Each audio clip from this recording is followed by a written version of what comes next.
under 10-frame links to know the PS5 is stacked with fighting games in 2025. Whether you're grinding rank, mashing with friends, or just want to see Goku throw hands with Luffy clones, this list has you covered. Here are the 11 best fighting games on PS4 and PS5 right now. Number 11. JoJo's Bizarre Adventure. This game isn't balanced, it isn't competitive, and honestly, that's the point. All-Star Battle R is JoJo in its rawest form. 50+ fighters from every bizarre timeline, dramatic intros, and combos so extra they could be TikTok dances. You've got time-stopping vampires, horse-riding snipers, and literal let's punch fate energy packed into every match. Mechanics-wise, it's a 2.5D fighter with tag assists, flashy supers, and combo routes that make zero sense unless you're an actual stand user. The rollback netcode helped, but online's still hit or miss. And let's be real, the FCG ain't playing this at top 8. But if you love JoJo's anime or manga, this is fan service done right. Wild, broken, and fabulous. Like a Dio quote in game form. Play it for fun, pose on your friends, and remember, you're already approaching me. Number 10. Fatal Fury City of Wolves. 25 years later, SNK finally did it. Fatal Fury City of Wolves is a full-blown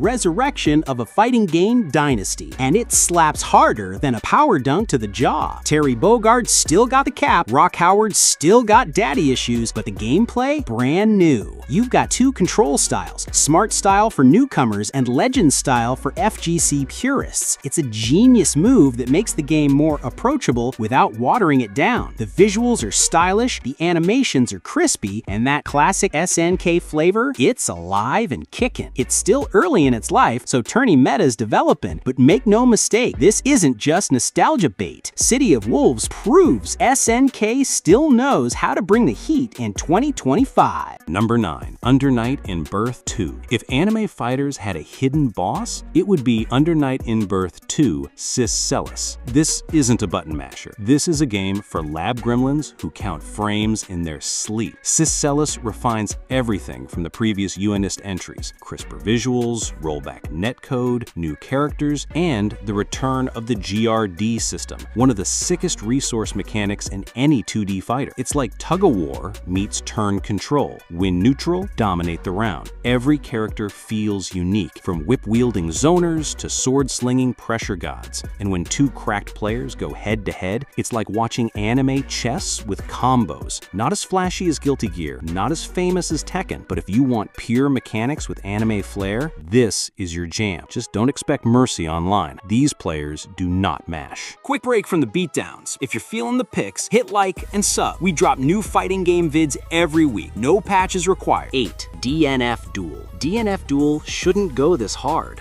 but it does. Based on the Dungeon Fighter Online series, this fighter throws RPG mechanics into a 2D anime brawler, and somehow it just works. Every character feels like a cracked MMO class. Berserker, Grappler, Inquisitor, Swiftmaster. Yeah, the names are wild, and so are the combos. The MP bar system is genius. Burn through it for massive pressure or conserve it for clutch reversals. It adds a whole new layer of strategy that most fighters just don't touch. And visually, this thing is gorgeous. Arc System Works cooked up their usual 2.5D magic, and it's dripping in special effects, screen shake, and raw anime juice. The game launched rough with balance issues, but after patches and rollback improvements, it's finally in a good place. If you want something that looks like Gildear, plays like Granblue, but feels uniquely chaotic, DNF Duel deserves a spot in your rotation. Number 7. Granblue Fantasy vs. Rising. Imagine a fighting game with AAA anime visuals, rollback netcode, and a literal RPG mode that goes full MMO light. That's Granblue Fantasy vs. Rising, a massive upgrade over the original that finally delivers on the franchise's potential. At first glance, it looks simple. Easy inputs, flashy supers, clean UI. But don't get it twisted, this game has layers. Spacing, neutral, cooldowns, dodge tech. It's basically anime Street Fighter with just enough sauce to make it feel unique. The roster's stacked with waifus, himbos, and edgy gods,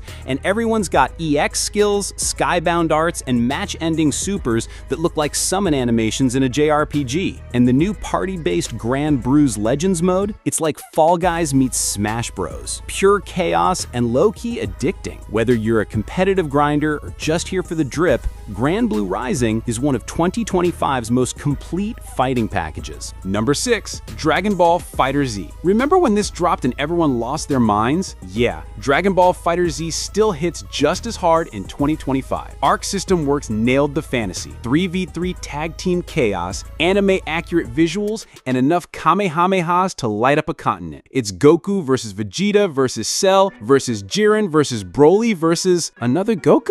Yeah, the roster is like 40% Goku, but we don't complain when it looks this good. What kept this one alive? 2 words: rollback netcode. After years of begging, the 2024 update finally brought smooth online play and the FGC came running back. Whether you're running TOD combos in training mode or just trying to land one dramatic finish in ranked, this game feels like the anime. It may not dominate EVO like it used to, but for anime fans and combo fiends, FighterZ is eternal. Bonus points for the GOAT announcer calling your L's in dramatic fashion. Number 5. Mortal Kombat 1. It's wild that Mortal Kombat has rebooted itself more times than Goku's died, but MK1 might be the cleanest reset yet. NetherRealm took everything that worked in MK11, cranked up the cinematic insanity, and dropped the Kameo system, which lets you tag in classic characters mid-fight for combo extensions, assists, and brutal double-team finishers. And the fatalities, still savage, still over the top, still making your grandma ask why your screen's covered in spinal cords. But it's not just shock value. MK1 actually feels good to play. Tight movement, strategic zoning, and brutal pressure options make it more than just gore and memes. Story mode goes full multiverse, letting Liu Kang play God while the timelines implode in peak Mortal Kombat fashion. Add in polished visuals, rollback netcode, and strong competitive balance, and MK1 earns its spot in the top 5. Warning though, if you main Sub-Zero and spam slide, we're not friends. Number 4. Guilty Gear Strive. If Street Fighter is the foundation, Guilty Gear Strive is the wild metal concert that built a shrine on top. Arc System Works went full beast mode with Strive. God-tier visuals, buttery rollback netcode, and a soundtrack that slaps harder than Nagoriyuki's Blood Blade. Every frame is anime magic. Every hit sparks like fireworks, and every round feels like it's being narrated by a heavy metal album cover. What sets it apart? That risk system that rewards aggression, wall breaks that shift the tempo, and characters that play like nothing else. Want a zone? Pick Happy Chaos. Want to grab souls? Go Potemkin. Want to delete people in 2 touches? Hello Nagoriyuki. Whether you're a sweaty lab monster or a casual who just wants to hear heaven or hell, let's rock, this is peak anime fighter energy. And yes, smell of a game still goes way too hard. Number 3. Tekken 8. Tekken 8 didn't just improve on Tekken 7, it powered up like a Mishima with family trauma. This game is fast, flashy, and feral in all the right ways. The new heat system rewards aggression, turning neutral into high-stakes pressure wars and making every round feel like a final boss fight. Movement is snappier, combos hit harder, and wall splats? They're cinematic masterpieces. But this isn't just about big damage. Tekken 8 still has that signature depth, frame traps, backdashes, perfect electric wind god fists. You can play it clean or get dirty with heat smashes and stage destruction. And the roster? Legacy mains like Jin, Kazuya, and King return with style, while new characters like Reina bring fresh sauce to the mix. Add in next-gen visuals, solid netcode, and a campaign mode that doesn't suck, and you've got one of the most complete fighters of 2025. It's brutal, it's beautiful, and it hits like a counter-hit launcher.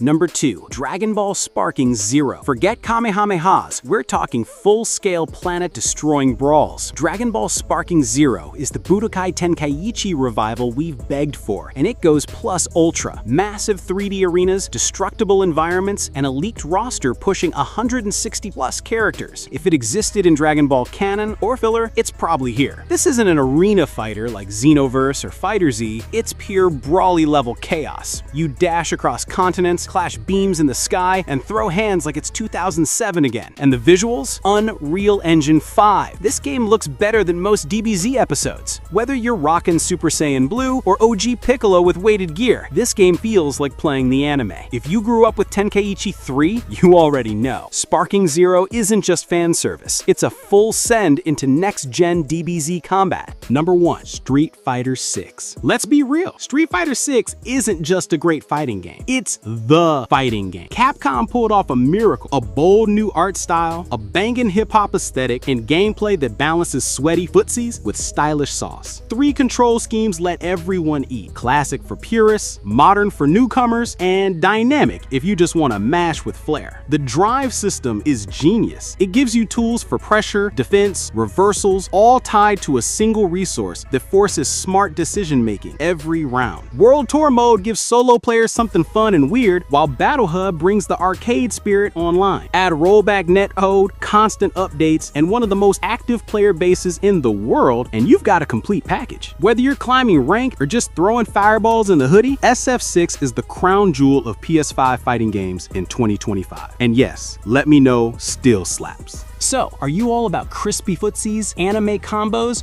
or just dunking your friends with style? No matter your main, the PS5 lineup in 2025 is straight up stacked. Whether you throw Hadoukens, land hell sweeps, or just spam super dash, you've got no excuse not to hit the lab. Now tell me, which fighter are you maining this year? Did I miss a hidden gem? Drop it in the comments.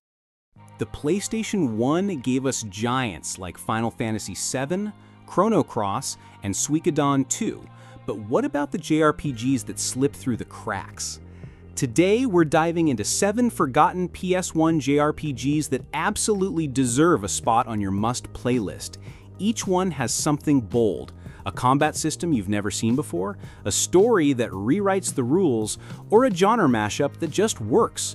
By the end, I guarantee at least one will have you hunting for a copy or firing up your emulator tonight. So here's the challenge. How many of these have you actually played? Keep count and drop your score in the comments. Number 7. Moon Remix RPG Adventure. At first glance, Moon looks like just another quirky Japanese RPG, but it's actually the complete opposite. Released in Japan back in 1997, Moon calls itself an anti-RPG, and it means it. Instead of killing monsters, you rescue their souls. Instead of grinding for XP, you earn love by helping NPCs with their everyday problems. The story? You're sucked into a typical hero's journey, but you're not the hero. You're the bystander who sees the chaos left behind and decides to fix it.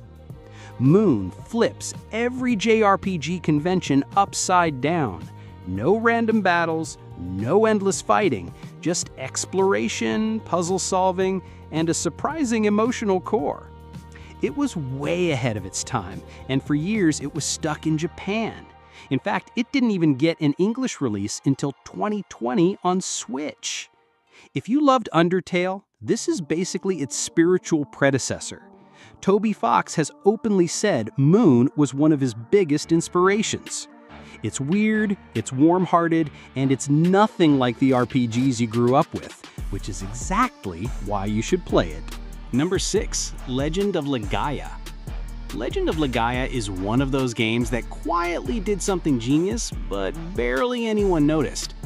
Released in 1998, it takes the standard turn-based combat and turns it into a fighting game combo system.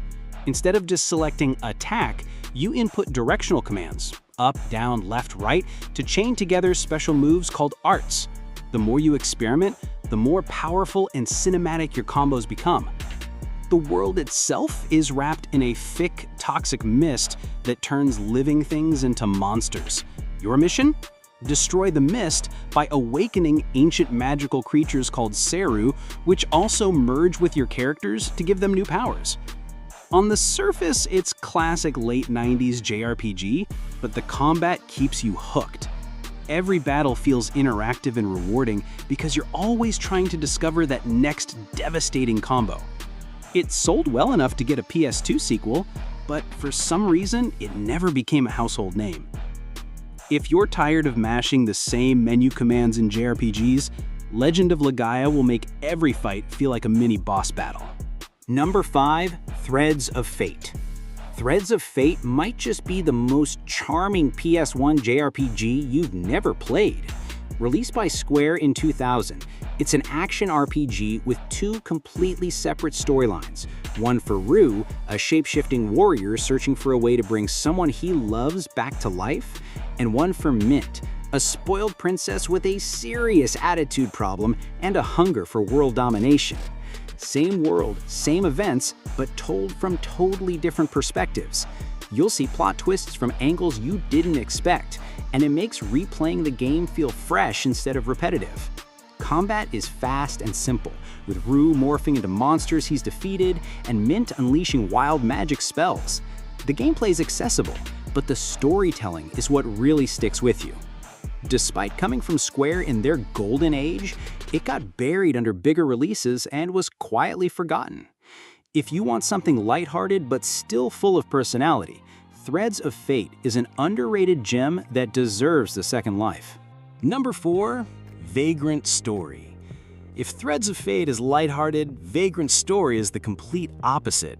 A dark, brooding masterpiece that feels more like a political thriller than a traditional JRPG. Released by Square in 2000, this game ditched towns, party members, and random battles entirely. You play as Ashley Riot, an elite agent caught in the tangled conspiracy involving assassins, cults, and ancient magic. The combat is real-time with a twist. You can pause mid-swing to target specific body parts for strategic damage, or chain together attacks with perfect timing for devastating combos. On top of that, it has one of the deepest weapon customization systems ever put in a PS1 game. The art direction is pure gold. Yasumi Matsuno, the mind behind Final Fantasy Tactics, gave it a gritty, realistic medieval style that still looks incredible today. Critics loved it, but its complexity and lack of traditional JRPG comforts kept it from reaching mainstream success. Vagrant Story is proof that the PS1 could deliver an RPG experience as intense and atmospheric as anything on modern consoles, and it still holds up 2 decades later. Number 3. Shadow Tower. Before From Software became famous for Dark Souls, they were experimenting on the PlayStation with some truly strange and brutal RPGs, and Shadow Tower is one of their most forgotten creations. Released in 1998, it's a first-person dungeon crawler with zero handholding, zero maps, and a suffocating atmosphere that feels more survival horror than traditional JRPG. You're dropped into the mysterious Shadow Tower to rescue a friend, and every floor you descend gets weirder. Bizarre monsters, environmental traps, and a constant sense that the game is trying to break you. There's no XP system. Instead, your stats improve by finding special items, and your gear wears down with every hit, forcing you to constantly adapt. The visuals are dark and oppressive, the sound design minimal and unsettling, and it all works to make you feel trapped in a hostile, alien world. Shadow Tower isn't for everyone, but if you love From Software's modern games, this is like peering into the DNA of what would one day become Demon Souls. Number 2. Thousand Arms is what happens when a traditional JRPG crashes headfirst into a dating sim, and somehow it works. Released in 1999 by Atlas, it follows Mace Triumph, a womanizing blacksmith on a quest to stop an evil empire and maybe charm every eligible bachelorette along the way. The twist is that your relationships actually matter in combat. Going on dates, saying the right things, and building trust with your party members unlocks stronger magic and weapon upgrades. It's a clever system that makes the social side of the game just as important as the battles. Speaking of battles, they're turn-based, but with a unique twist.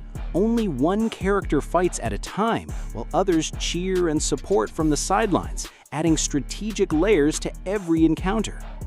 Thousand Arms oozes late 90s anime energy, from its colorful art style to its over-the-top humor. It's funny, flirty, and completely unlike anything else on the PS1. It never got the attention it deserved, but for anyone who wants their JRPGs with a side of romance and comedy, Thousand Arms is unforgettable. If you thought Final Fantasy Tactics was tough, Hoshigami Ruining Blue Earth will test every ounce of your strategy skills. Released in 2001, right at the tail end of the PS1's life, it's a tactical JRPG with deep customization, punishing difficulty, and a learning curve that scared off a lot of players. The game's standout feature is its Ready for Action Points system, where every move, from swinging your sword to simply turning your character, consumes precious action points. Mismanage them, and your units become sitting ducks for the enemy. On top of that, battles are long, deliberate, and every decision matters. You can train characters in multiple deity schools of magic, giving them unique abilities and stat boosts, but choosing the wrong path can cripple your strategy later on. It's not the friendliest game for newcomers, but for hardcore tactical RPG fans, Hoshigami offers a depth and challenge most PS1 titles never dared to touch. Sadly, its late release and steep difficulty kept it in obscurity, but if you're craving a real strategic workout, this hidden gem delivers. And there you have it, 7 forgotten PS1 JRPGs that prove the console's library goes way beyond the usual classics. From the heartwarming weirdness of Moon to the brutal strategy of Hoshigami, each one offers something you won't find in the big-name titles. The best part? Most of these still hold up today, and some even have fan translations, re-releases, or ways to play on modern hardware. So, how many of these have you actually played? Was it 0? 1? All 7? Drop your score in the comments, and while you're there, tell me your favorite underrated PS1 RPG that didn't make the list. If you enjoyed this trip down memory lane, hit that like button, subscribe, and turn on notifications, because next time we're tackling the forgotten gems of the PS2 era. Until then, keep your save files safe and never stop exploring.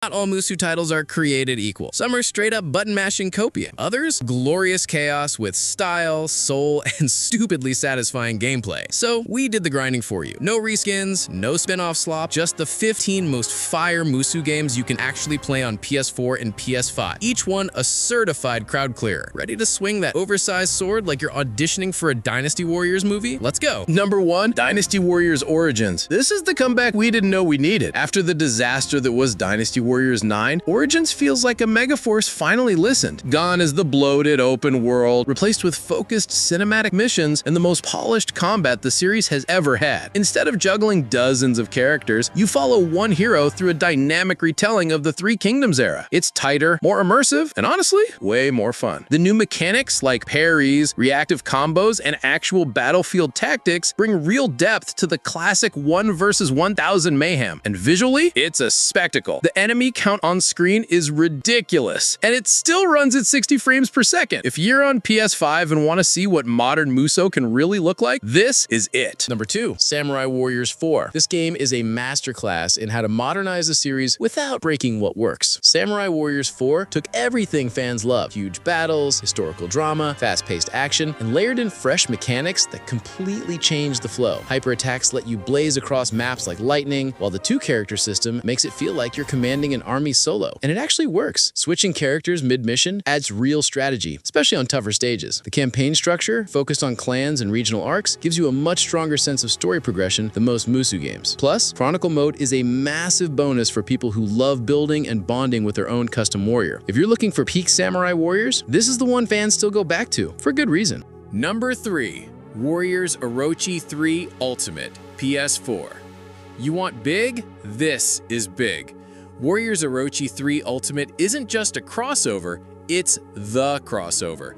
Dynasty Warriors, Samurai Warriors, Ninja Gaiden, Dead or Alive, even weird picks like Ryu Hayabusa and Joan of Arc, they're all here, and somehow it works. The story? Surprisingly strong. A time travel plot where you're literally rewriting history to undo an apocalyptic disaster, building your dream team of warriors along the way. It's cheesy, it's fun, and it gives purpose to the insane cast. But what really makes it legendary is the content. Gauntlet mode alone is worth the price. Deep, challenging, and endlessly replayable. Add duel mode, Musou battlefields, and all the unlocks, and you've got a game that'll keep you grinding for months. If you only play one crossover Musou, make it this.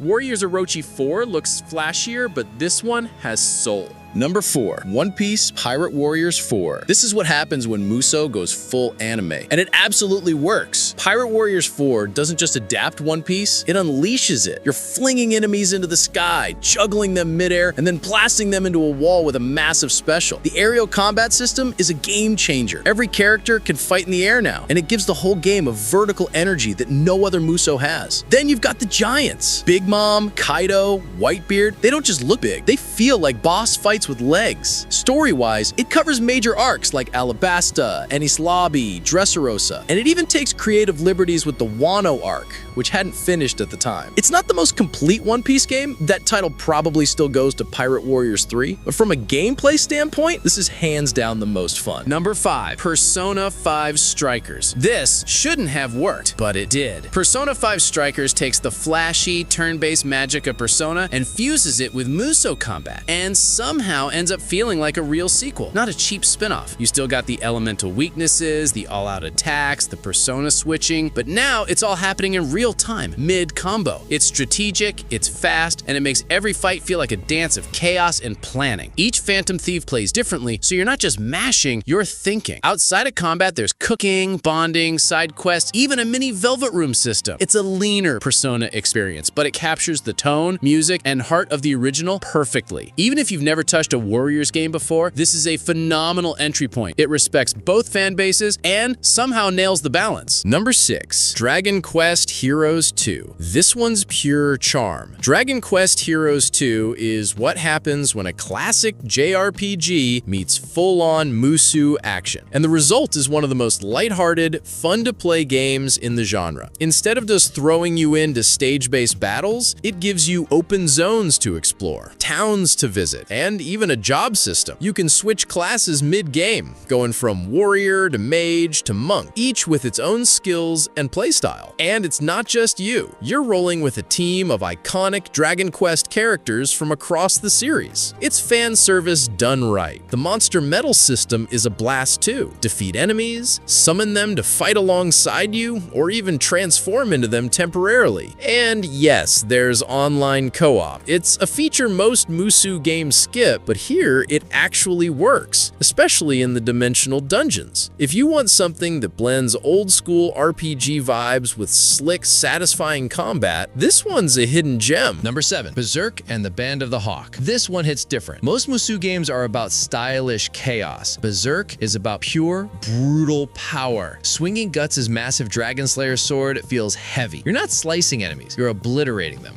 The game adapts most of the iconic arcs, including the Golden Age and Millennium Falcon stories, and even blends in anime film cutscenes to keep the tone faithful. But be warned, this isn't a happy tale. It's dark, tragic, and raw, and the gameplay reflects that. Fewer characters, less variety, but every hit feels devastating. You've got Frenzy Mode, Death Blows, and eventually the Berserker armor, which turns you into a one-man wrecking crew with a cost. It's not the deepest Musou mechanically, but the atmosphere and combat tone are so intense, it doesn't need to be. If you're a fan of Berserk, this is a must play. If not, it's still one of the most visceral and unique Musou experiences out there. Number 8. Attack on Titan 2 Final Battle. This one flips the Musou formula on its head. Instead of mowing down hordes of foot soldiers, Attack on Titan 2 throws you into high-speed aerial battles against towering, flesh-eating giants, and it nails the feel of the anime better than any other game adaptation I've played. You're not just swinging around for fun, you've got to hit specific weak points, manage gas and blades, and time everything perfectly while dodging deadly grabs. It's more precision hunting than crowd control, and that's exactly what makes it stand out. The Final Battle version adds Season 3 content, new characters, and modes like territory recovery, part strategy, part survival. It can get repetitive over time, sure, but in short bursts, this is one of the most exhilarating twists on Musou combat ever made. Number 9. Fate Extella Link. Fate fans, this one's for you. Extella Link isn't made by Omega Force, it's by Marvelous, but it follows the Musou formula so closely, it might as well be canon. What sets it apart? Speed. This is one of the fastest, flashiest Musou-style games you'll find. Characters zip across the battlefield with teleport-like dodges and flashy skill chains that feel almost like an action arena fighter. Each servant comes with unique active skills that cool down independently, meaning you're constantly mixing special attacks into your regular combos. You've also got Moondrive transformations, online 4v4 PvP, and a surprisingly clean UI. The story, it's fine. Serviceable, fan-focused, and full of familiar faces like Nero, Tamamo, and the newly introduced Charlemagne. It doesn't have the content depth of the big Warriors titles, but for sheer pick-up and play fun, it delivers. Number 10. Dragon Quest Heroes, The World Tree's Woe, and The Blight Below. The title's a mouthful, but the game is a total delight. This was the first time Omega Force really tried blending Musou action with full-on RPG mechanics, and it paid off. You've got your standard 1v1000 hack and slash, but layered with towered defense, monster summoning, party-based combat, and even an alchemy crafting system. It's not just fighting for fighting's sake. You're protecting objectives, setting up monster allies like turrets, and building a real strategy mid-battle. What sells it, though, is the heart. The Dragon Quest charm is everywhere, from the voice acting and characters to the classic sound effects and Toriyama art style. You're fighting with heroes from across the franchise, and it feels like a nostalgic festival with monsters exploding into colorful sparkles. It's slightly more straightforward than the sequel, Heroes 2, but it's tighter, and honestly, for many, more fun, especially if you like your Musou with a bit of brain and a ton of charm. Number 11. Dynasty Warriors 9 Empires. This one's divisive, and for good reason. The base Dynasty Warriors 9 was a mess. Empty open world, bland pacing, broken systems, but Empires salvages what it can and wraps it in the series' signature strategy layer. And for hardcore fans, that might be enough. Instead of exploring a dead open world, you're now storming castles and siege-style missions. You use battering rams, catapults, and secret plans to break defenses and claim territory. Outside of battle, you're making political moves, recruiting allies, managing resources, and conquering China turn by turn. The combat's still using the controversial state combo system, simplified inputs, more flash than depth, but at least it feels consistent this time. Is it the best Empires game?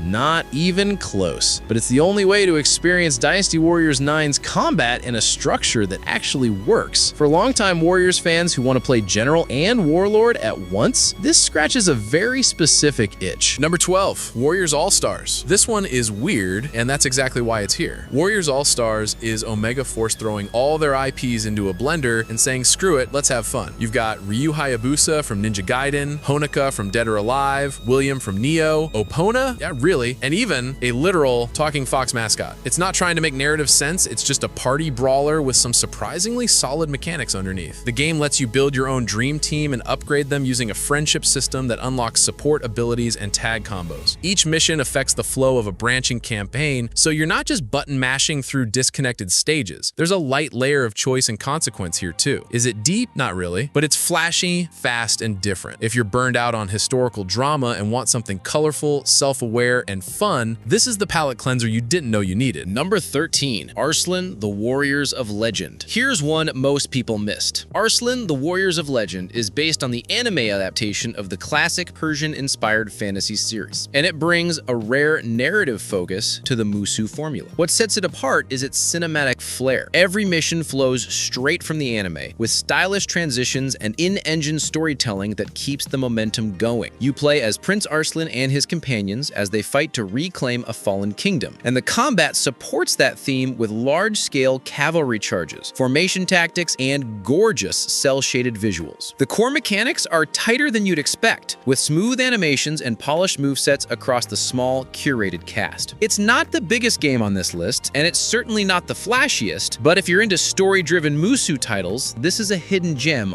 worth playing through once. Number 14. Bladestorm Nightmare. Okay, this one's a curveball. Bladestorm Nightmare is part Musou, part real-time strategy, and if you like commanding troops as much as smashing them, it's shockingly addicting. You're not just playing a hero, you're leading squads of archers, cavalry, sword infantry, and more. You capture bases, conquer zones, and issue orders mid-battle while still fighting alongside your units. Think of it like Dynasty Warriors meets Pikmin meets medieval France. The Nightmare mode throws the historical setting out the window and adds dragons, goblins, and zombie Joan of Arc. It's absurd, and it knows it. It won't be for everyone. The pace is slower and the systems are deeper, but if you've ever wanted your Musou with a layer of tactical control and a side of fantasy chaos, this is the one. Number 15. Samurai Warriors 5. We end with a reboot. One that looks gorgeous, but left fans split. Samurai Warriors 5 goes for a full reimagining, both in story and in style. The art direction leans hard into Japanese Sumi-e brushwork, and it's stunning in motion. The campaign focuses on Nobunaga and Mitsuhide, telling a tighter, more personal story than previous entries. Combat-wise, it's smooth, flashy, and introduces ultimate skills, customizable abilities that lets you tweak your playstyle mid-battle. But here's the thing, the roster was gutted, from over 50 characters in SW4 down to 27, many of whom share weapons. For a franchise built on character variety, that's a big hit. Still, what's here is polished. If you're new to the series, it's a slick entry point. If you're a longtime fan, it's a mixed bag. Beautiful, fun, but clearly a stepping stone to something bigger. So there you have it, 15 of the best, most unique Musou games on PS4 and PS5. Not just Dynasty Warriors clones, but real standouts, each with its own twist, style, or legacy. Whether you're here for anime chaos, deep strategy, or just pure button-mashing catharsis, there's something on this list worth your time. Now, I want to hear from you. Which Musou game did we nail? Which one did we miss? Drop your favorite down in the comments. If you found something new to try, hit like, subscribe, and ring that bell. It helps way more than you think. And if you're still hungry for carnage, check out our next video, underrated Musou anime you probably never played. Thanks for watching. See you on the battlefield. Ready? Give it your best. That's how it's done. Try this one next. Here it comes. There's more. That's the power. You really blew me away there. One more time. You nailed it. How about this? Come on.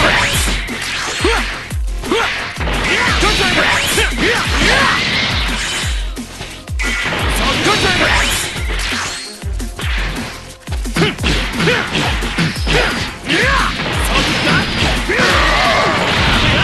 Over here.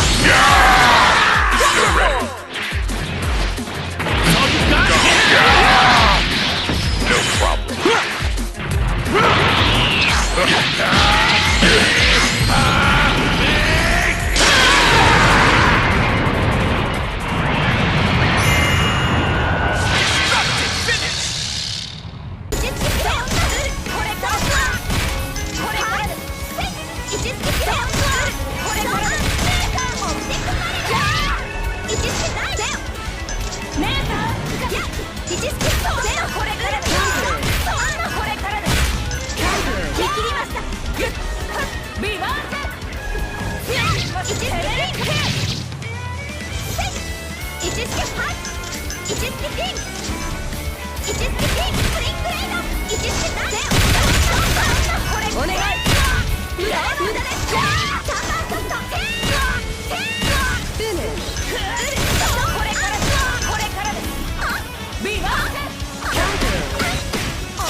回復だ。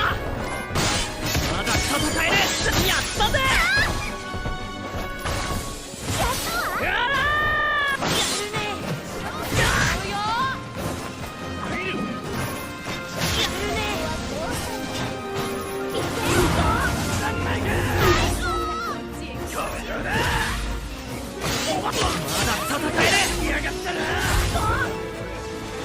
定時間拠点を維持した段が勝利となる。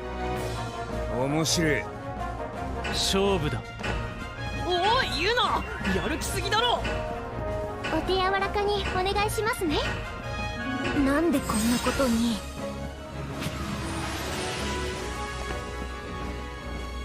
行くぜ。失礼しますね。今よ。王朝の外壁。無理の花束。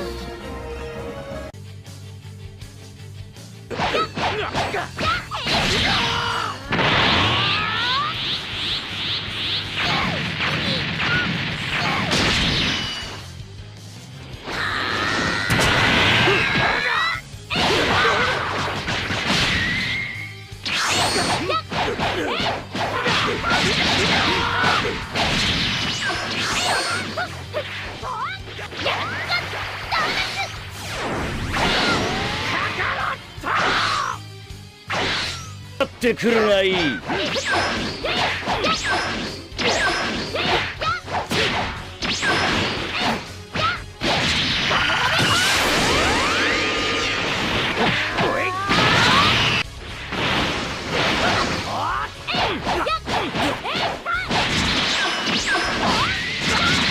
いぞ、その調子だ。しまってやれ。この足元、素早く足元、素早く勝て。もっと速く。すぐじゃなく遅い。挽回。逃しはしない。もっと早く。やっと。余計なお世話だとしても。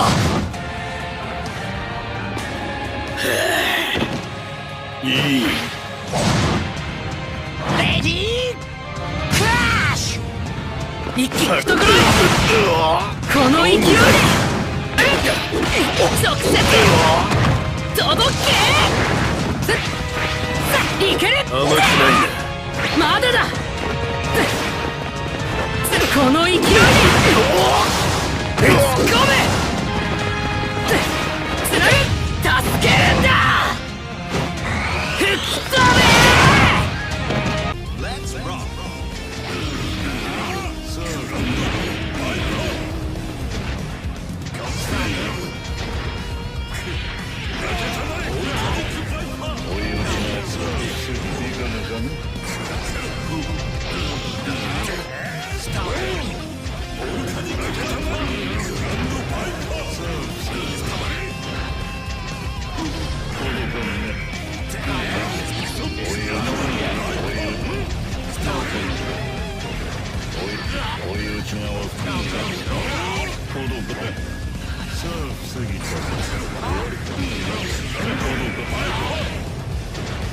追い打ちが遅い。届かんね。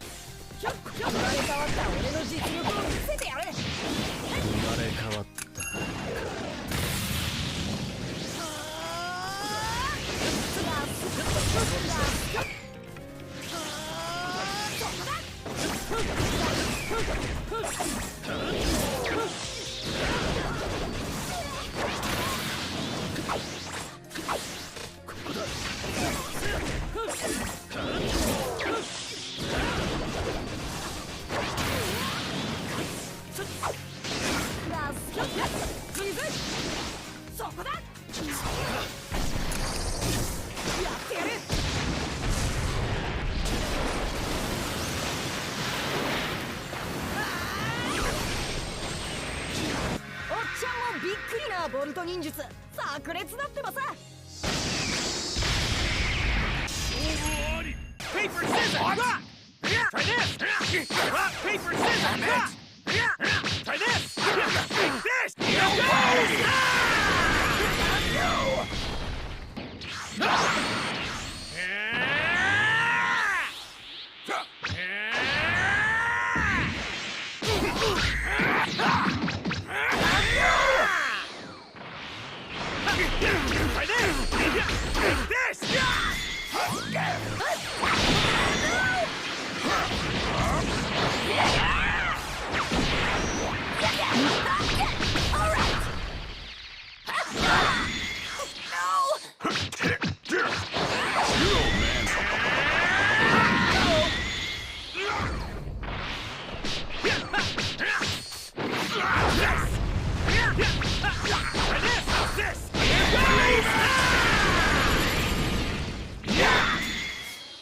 My power! 召喚に従い参上した。 Get ready! Fly! 参る。どうだ。どうだ。どうだ。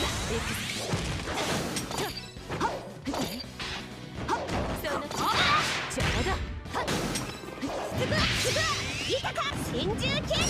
そこだ。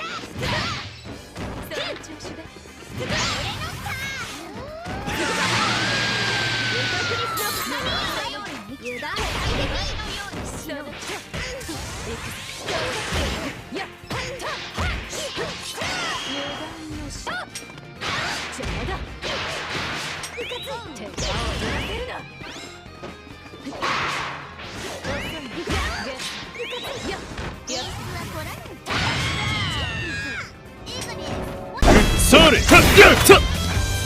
待ちなさい。何完全にイライラするわ。好きだろ。そこか。止められる。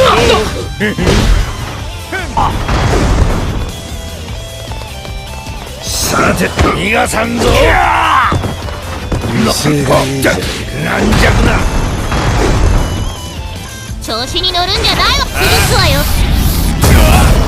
こちら無面ライダー。たった今到着した。コッパみじんよ。待ちなさい。あらや。正義執行。この音速のソニックが。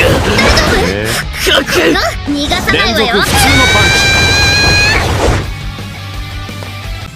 はいと。このままでも十分お前を倒せる。言ったはずだ。さっきの氷河の剣が通用しなかったのかしら。俺はあっさりと敗北を認めてくれる。アルデバラン。赤が俺の構えを解かせたぐらいでいい気になるなよ。まさかこの金龍球は父さん。どうなっているんだ。やつは構えてもいないっていうのに。あの腕組みが攻撃態勢になっているのか。ああうっとうしいの。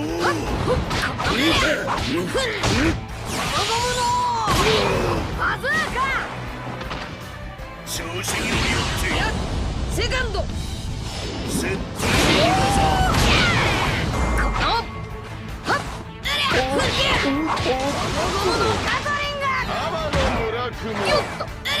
こ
The biggest JRPGs of 2025 are still ahead, from mechs and monster catching to legendary remakes. Here are 10 upcoming titles you need on your radar, with dates, platforms, and why they're worth your time. Number 10, Daemon X Machina Titanic Scion. Release date September 5th, 2025. Platforms PS5, Xbox Series X/S, Switch 2, and PC. We're kicking off with pure mech mayhem. Daemon X Machina Titanic Scion takes everything the first game did well: fast aerial combat, flashy anime visuals, deep mech customization, and turns the dial all the way up. You're back in the cockpit of an arsenal, a fully customizable war machine fighting massive immortal-class enemies in huge open arenas. The biggest upgrade? A full story campaign designed for both solo play and 4-player online co-op with cross-platform support confirmed. That means teaming up with friends no matter what console they're on. The devs at Marvelous have also reworked enemy AI, so bosses adapt to your tactics. No more mindless bullet sponges. If you like the idea of chaining mid-air sword combos, unloading a rocket barrage, and then swapping parts mid-mission to exploit enemy weaknesses, this is your jam. And with launch just around the corner, it's looking like one of the most explosive starts to the fall JRPG season. Number 9, Trails in the Sky First Chapter Remake. For years, fans have called Trails in the Sky the perfect entry point to the Legend of Heroes saga. But its PSP-era graphics kept a lot of newcomers away. That changes this September. The remake keeps the heart of Estelle and Joshua's journey intact. The small-town beginnings, the slow-burn mystery, the emotional payoffs, but rebuilds the world from the ground up. Expect fully orchestrated music, new character portraits with subtle animations, and a modern UI that makes navigating the complex battle system way easier. Falcom has confirmed that some scenes have been reframed with better camera work, and there's new voice acting for key story moments. If you've been intimidated by the Trails backlog, this is your chance to start at the very beginning with a version built for 2025 players. And trust me, the setup here makes later games in the series hit so much harder. 8080. Number 8, Final Fantasy Tactics: The Ivalice Chronicles. It's been over 2 decades since the original Final Fantasy Tactics changed how we think about RPG combat, and now it's back, rebuilt from the ground up. The Ivalice Chronicles isn't a remaster, it's a full remake with completely redone battlefields, dynamic lighting, and brand new animations for every unit and ability. Square Enix has also added optional difficulty settings, so new players can enjoy it without getting crushed, while veterans can still go for full challenge runs. If you've been waiting for a tactics game with the scope and style of triangle strategy, but the depth of classic FFT, this is it. Number 7, Digimon Story Time Stranger. This isn't your Saturday morning Digimon. Time Stranger takes the monster battling formula and injects a darker, time-hopping narrative where every decision can shift the timeline. You're jumping between past and future versions of the digital world, recruiting different Digimon depending on the era, and some of them might not survive the story's events. Combat sticks to the series' turn-based roots, but adds new synergy attacks where partner Digimon can combine moves for cinematic finishers. Bandai Namco has also pushed for a bigger budget feel, sharper character models, full 3D environments, and the most voice acting in the series to date. For longtime fans, this is shaping up to be the boldest mainline Digimon story yet. For newcomers, it's a self-contained plot, no prior series knowledge needed. Number 6, Dragon Quest 1 and 2 HD 2D Remake. These are the games that started the JRPG genre, and now they're back in a style that makes them feel timeless. Dragon Quest 1 and 2 HD 2D takes the original 8-bit adventures and rebuilds them with the same lush, layered art style that made Octopath Traveler and Triangle Strategy instant eye-catchers. The remake keeps the core maps and story layouts faithful, but fills them with dynamic lighting, animated weather, and environmental touches that make towns feel alive. Monsters have new battle animations, and both games feature fully rearranged orchestral soundtracks recorded with live instruments. Gameplay-wise, Square Enix is adding fast travel options, quest markers for key objectives, and faster battle speeds, but leaving the original pacing intact for purists who want the old-school grind. And because it's a 2-in-1 package, you can finish the first game and roll right into the sequel without missing a beat. For veterans, it's the ultimate nostalgia trip done right. For newcomers, it's JRPG history wrapped in modern polish. Number 5. Pokémon Legends ZA. After the wild success of Pokémon Legends Arceus, Game Freak is doubling down, but this time, the adventure unfolds in the heart of the city. ZA takes us back to a Lumiose city in the Kalos region, turning its iconic streets and skyscrapers into an open-world playground. Exploration goes vertical, with hidden rooftop gardens, underground service tunnels, and alleys that hide rare Pokémon encounters. Mega evolutions are back in a big way, both in battle and as part of the story's central mystery. Game Freak says NPC interactions will be deeper this time. Shopkeepers, gym leaders, and even random citizens may have side quests that alter parts of the city itself. And the pacing is built around environmental storytelling. As you complete certain objectives, areas of the city visibly change, hinting at a living ecosystem rather than static set pieces. And, like Arceus, you'll be able to engage or evade Pokémon in the wild without being locked into random encounters. For longtime fans, it's a fresh spin on one of the series' most stylish settings. For newcomers, it's a low-barrier entry point with modern open-world sensibilities. Quick break. If you're enjoying the list so far and want to see more JRPG deep dives and launch day reviews, hit the like button and subscribe. It really helps the channel, and it makes sure you don't miss the rest of the countdown. Number 4. Octopath Traveler 0. Square Enix is going back to the start, literally, with a prequel to one of its most successful new IPs. Octopath Traveler 0 tells a new set of stories in the same world, but puts you in charge of creating your own protagonist. You'll choose their origin city, starting class, and even their moral alignment, which shapes not only dialogue options, but also which paths you can take. The battle system still revolves around breaking enemy shields and boosting your attacks, but new combo mechanics allow party members to chain skills for devastating finishers. Some jobs now have branching skill trees, letting you customize a class toward offense, defense, or support roles more than before. The HD 2D visuals are sharper than ever, with richer particle effects during combat and more cinematic cutscenes that use dynamic camera angles. Square Enix has also promised more integration between the character stories, so it won't feel like 8 separate tales stitched together. Expect overlapping plot lines and group moments that make the party feel truly connected. If you loved the first 2 games, this is the logical next step. And if you've never touched the series, this is a perfect entry point with no homework required. Number 3. Demon School. If Persona went on a horror binge and teamed up with a tactical RPG, you'd get Demon School. You play as Faye, a university student with the unsettling ability to see demons, enrolled at a school where the line between our world and the demon realm is paper thin. The core hook is its combat. You plan every move for your party in a single phase, then watch it unfold in one slick cinematic sequence. Think chess meets anime fight choreography. Every character has unique movement patterns and special skills, so positioning is just as important as raw stats. Outside of battle, you're juggling a full campus life, making friends, taking odd jobs, and uncovering the school's sinister history through visual novel-style events. Developer Necrosoft leans hard into a late 1990s anime aesthetic, complete with bold colors, thick outlines, and a lo-fi horror soundtrack. This is one of those games where style and mechanics click perfectly, and with multiple endings tied to your relationships and moral choices, it's begging for replays. Number 2. Lost Helden. From Artisan Studios comes Lost Helden, a hand-painted JRPG that looks like a living concept art book. Every location, from windswept plateaus to labyrinthine forests, is painted with insane attention to light and texture. This isn't procedural, it's handcrafted. The story revolves around 2 protagonists bound by fate, one cursed to take lives, the other cursed to save save them. Your perspective alternates between the two, showing how their decisions ripple through the world in completely different ways. Combat blends freeform movement with turn-based commands. You can reposition in real time to flank or dodge, then lock in skill combos for maximum effect. It's designed to feel active without abandoning the tactical depth hardcore JRPG players love. The devs have been clear, there's no filler. Every quest ties into the main narrative, and exploration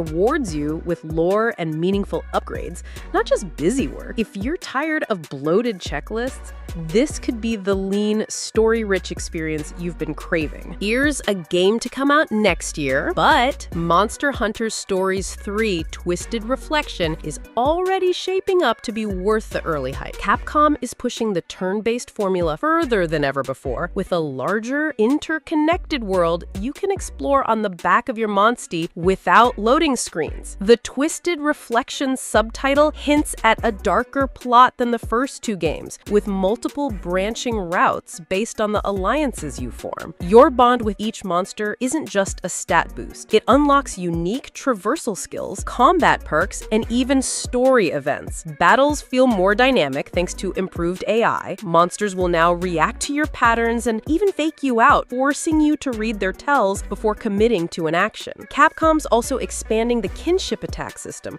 with new multi-monstie combos that fill the screen with particle effects. For Monster Hunter veterans, it's a refreshing way to engage with the series world without the twitch reflex combat. For RPG fans, it's a deep, party-based adventure that might just become the next genre's crossover hit. And that's the lineup. 2025 is absolutely stacked for JRPG fans, with 2026 already shaping up to be just as wild. From legendary remakes like Final Fantasy Tactics and Dragon Quest to bold new worlds like Lost Helden, there's something here for every type of RPG player. Which one's your day one pick? Drop it in the comments. I read every single one. And if you want deep dives, spoiler-free reviews, and launch day breakdowns the moment these games drop, hit that subscribe button and turn on notifications. The golden age of JRPGs is here. Let's make sure you don't miss a second of it. Love JRPGs but hate the 100-hour grind? These 10 games prove you can still get epic stories, great combat, and unforgettable moments without losing weeks of your life. Let's dive in. Number 10, Paper Mario. At number 10, we're starting with one of the most beloved Nintendo RPGs ever. Paper Mario, released on the Nintendo 64 back in 2000, this game reinvented what a JRPG could be by mixing humor, accessibility, and clever design into a tight 23-hour adventure. Here's why it respects your time. Unlike many RPGs that drag out their stories, Paper Mario is built around a chapter-based structure.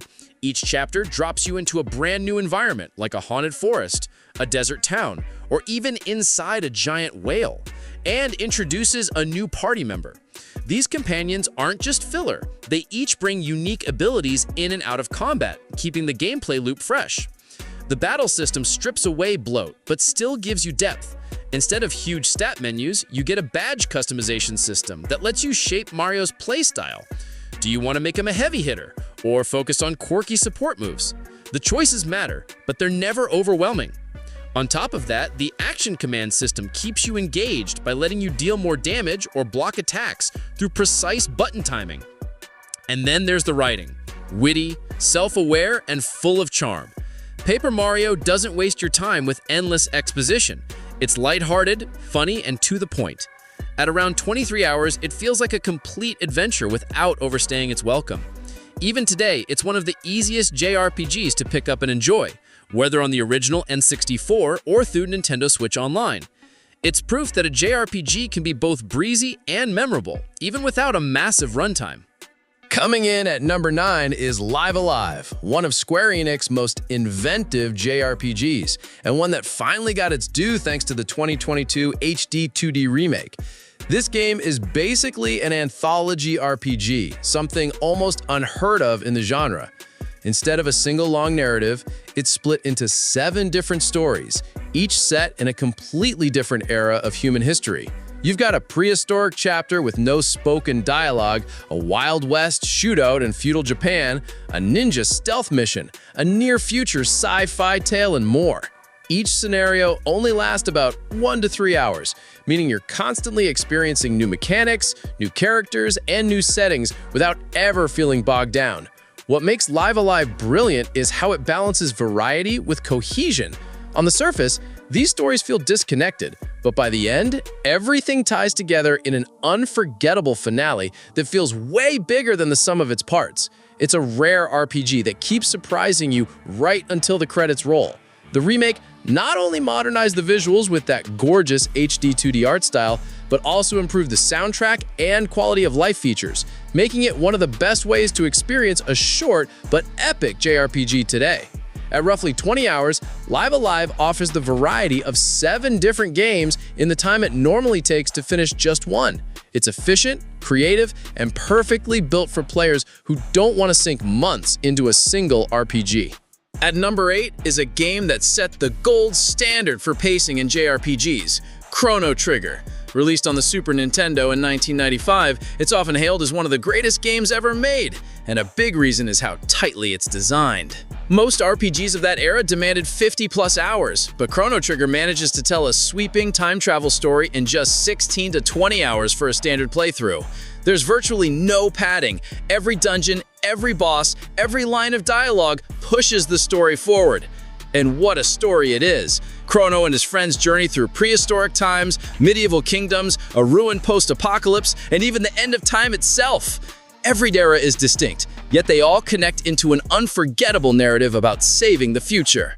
The battle system also respects your time. There are no random encounters, you see enemies on the map, and the active time battle system blends classic turn-based strategy with real-time urgency. Add in the dual tech and triple tech abilities, where characters combine powers for unique attacks, and combat stays exciting without ever dragging on. Replayability is another bonus. Chrono Trigger introduced the concept of New Game Plus, letting you replay with your endgame levels and unlock over a dozen different endings. That means a single 20-hour run can easily become a 60-hour obsession if you want to see it all.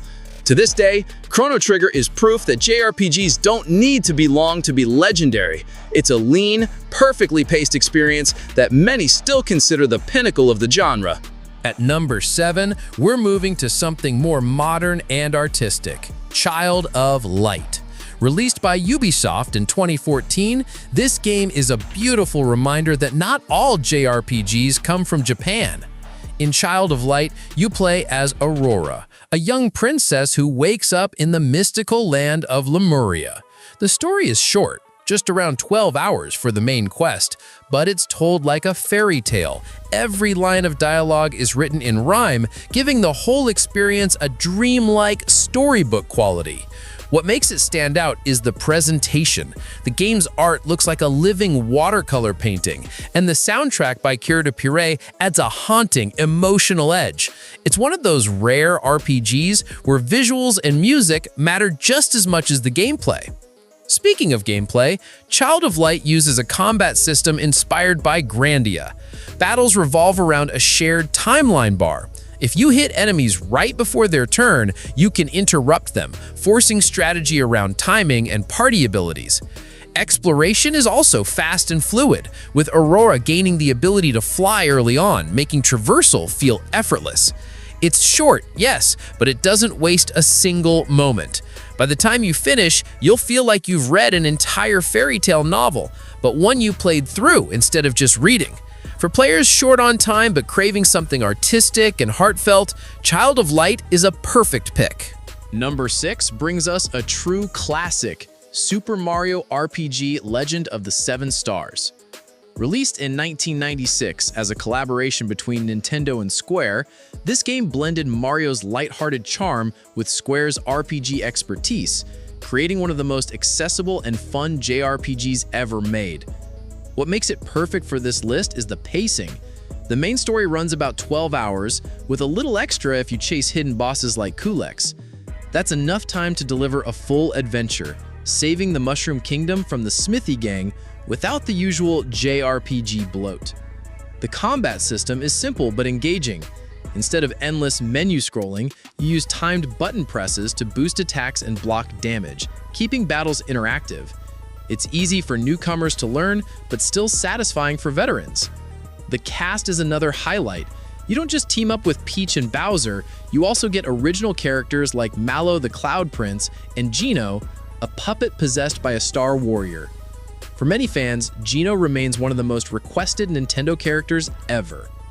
With its mix of humor, platforming, and fast-paced RPG battles, Super Mario RPG is often called a starter JRPG. And thanks to the 2023 Switch remake, it's more accessible than ever, with modern visuals and quality-of-life tweaks. At just a dozen hours, it's a must-play for anyone who wants a complete RPG experience without the grind.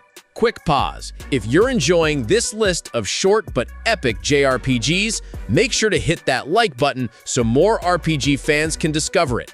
And if you've got your own favorite short JRPG that deserves a shout-out, drop it in the comments. I might feature it in a future video.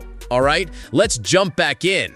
At number 5, we've got Is Origin, a prequel to the long-running Is series. Released in 2006 for PC and later on modern consoles, this is a fast-paced action RPG that proves short games can be incredibly replayable. The setup is simple but effective. You're climbing the massive Dharm Tower, battling demons floor by floor. But here's the hook. You can choose between 3 different characters, each with their own fighting style and perspective on the story. Unica fights with melee weapons, Hugo uses long-range magic, and a third unlockable character changes the experience even further. Each playthrough lasts about 10 to 12 hours, which sounds short, but multiplied across 3 characters, you're looking at 30+ hours if you want the full picture. The pacing is tight, no wandering world map, no grinding, just pure action, with boss battles that demand skill and quick reflexes. The combat is where Is Origin shines. Unlike traditional turn-based JRPGs, this is hack-and-slash gameplay, with flashy special attacks, fast movement, and tight controls that make every encounter feel rewarding. It's closer to an arcade experience, but wrapped inside a full RPG structure with leveling, equipment, and progression. For players who want something short but meaty, Is Origin offers the best of both worlds, a single-character story you can beat in a weekend, and replayability that rewards you if you want to dive deeper.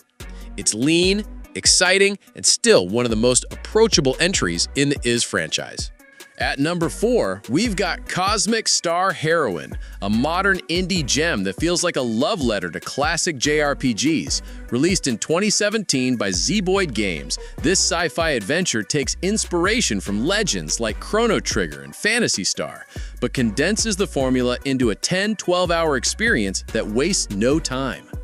You play as Alyssa LaSalle, a top agent for the government who quickly finds herself on the run after uncovering a massive conspiracy. The game blends spy thriller storytelling with futuristic settings, giving it a unique identity compared to the usual fantasy-heavy JRPG lineup. Combat is where Cosmic Star Heroine really respects your time. There's no grinding, no random encounters. Instead, battles are designed to be tactical puzzles. You juggle abilities that recharge in specific ways, making every fight about resource management and strategy rather than button mashing. It's a streamlined system that keeps things engaging from start to finish. The pacing is laser-focused. In just over 10 hours, you'll recruit 11 playable characters, visit multiple planets, and experience a story with twists that would normally take a 40-hour RPG to tell. The soundtrack, composed in retro synth style, further channels that 16-bit JRPG nostalgia while keeping it fresh. If you want a short RPG that feels like the best parts of the SNES era, just trimmed of all the filler, Cosmic Star Heroine deserves a place on your must-play list. Sliding into number 3, we've got Parasite Eve, a fascinating hybrid of survival horror and JRPG from Square, released on the PlayStation in 1998. Unlike most RPGs of its time, this one was designed to be short, cinematic, and highly replayable, perfect for players who don't want a 60-hour grind. The story follows Aya Brea, a New York police officer caught in a bizarre outbreak where people spontaneously combust thanks to mutating mitochondria. Set across 6 days in Manhattan, the game blends horror tension with RPG mechanics in a way that still feels unique. combat is real-time with a twist. You can move Aya around the battlefield to dodge attacks, but when you're ready to strike, time freezes while you choose abilities from a command menu. It's a clever mix of survival horror intensity and JRPG strategy. The beauty of Parasite Eve is its pacing. The main story can be completed in about 9 to 10 hours, but there's replay value thanks to unlockables and the infamous Chrysler Building dungeon, which adds dozens of extra floors for hardcore players. What makes it stand out on this list is how cinematic it feels. With pre-rendered cutscenes, mature storytelling, and a dark atmosphere, Parasite Eve plays less like a grindy RPG and more like a playable movie. It's lean, impactful, and one of the boldest experiments Square ever pulled off. At number 2, we're going all the way back to the beginning, Dragon Quest I. Released on the NES in 1986, this is the game that defined the entire JRPG genre. And the best part? It's short. A full playthrough only takes about 8 to 10 hours, making it a bite-sized piece of history. The story is as classic as it gets. A lone hero sets out to rescue Princess Laura and defeat the Dragon Lord threatening the kingdom of Alefgard. It's a simple hero's journey, but its influence can't be overstated. Random encounters, leveling up, and turn-based battles all became genre staples thanks to this game. What makes Dragon Quest I worth revisiting today is its purity. There's no filler, no branching paths, no complex mechanics. It's just you, your sword, and the gradual growth of your character as you take down tougher and tougher monsters. The game has been re-released on multiple platforms, including mobile, Switch, and Game Boy Color, with updated graphics and quality of life improvements. That means it's easier than ever to experience the roots of the JRPG without needing an old NES. For modern players, Dragon Quest I is like taking a crash course in RPG history. It's short, it's straightforward, and it respects your time while letting you see exactly where the genre began. Number 1, Rhapsody, a musical adventure. Finally, at number 1, we've got one of the most unusual JRPGs ever made, Rhapsody, a musical adventure. Originally released on PlayStation in 1998, this is a lighthearted, cozy RPG that clocks in at just around 9 hours, making it the shortest game on this list. You play as Cornette, a young girl who can talk to and control puppets. When her prince is turned to stone, she sets out to save him, joined by her puppet companions in battles that mix tactical RPG elements with charming simplicity. What really sets Rhapsody apart is its presentation. True to its name, it features actual musical numbers. Yes, full-on songs sung by the characters, something rarely seen in RPGs. The game leans heavily into a fairy tale atmosphere, almost like a JRPG meets Disney. It's not the most challenging or deep RPG, but that's the point. Rhapsody respects your time by being short, sweet, and memorable. It's a perfect palate cleanser if you've just come off a massive 80-hour epic and need something lighter. Today, you don't need to hunt down a PlayStation copy either. It's available on PC and Switch as part of Rhapsody Marl Kingdom Remaster. For anyone curious about quirky, cozy RPGs that you can finish in a weekend, Rhapsody is a hidden gem worth checking out.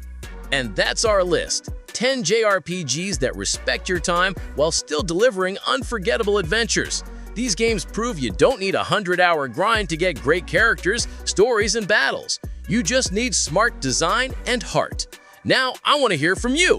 Which of these short JRPGs have you played? And which one are you adding to your backlog next? Or maybe I missed your favorite time-friendly RPG. Let me know down in the comments. If you found this list helpful, don't forget to hit like, subscribe, and ring that bell for more JRPG recommendations and hidden gems. Thanks for watching, and I'll see you in the next one. Some of the best JRPGs ever made?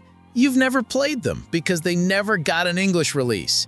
From dragon-raising tactics to emotional stories Nintendo still won't touch, these are the masterpieces trapped in Japan. Let's open the vault. Number 1, Bahamut Lagoon. If you've ever wanted a tactical RPG where you command not just soldiers, but living fire-breathing dragons, Bahamut Lagoon is the game you never got to play. Released in 1996 for the Super Famicom, this was Square firing on all cylinders during its golden age. The premise was simple yet brilliant. You control squads of characters alongside customizable dragons, each of which responds to how you feed and train them. Dragons could breathe fire across the battlefield, freeze rivers, burn forests, and literally reshape the map mid-battle. The result was a strategy RPG that felt alive, chaotic, and cinematic, years ahead of its time. So why didn't we get it? Timing. By the time Bahamut Lagoon launched, the SNES was dying in the West, and Square had already shifted resources to the PlayStation. Localizing a massive text-heavy RPG for a console about to be retired just didn't make financial sense.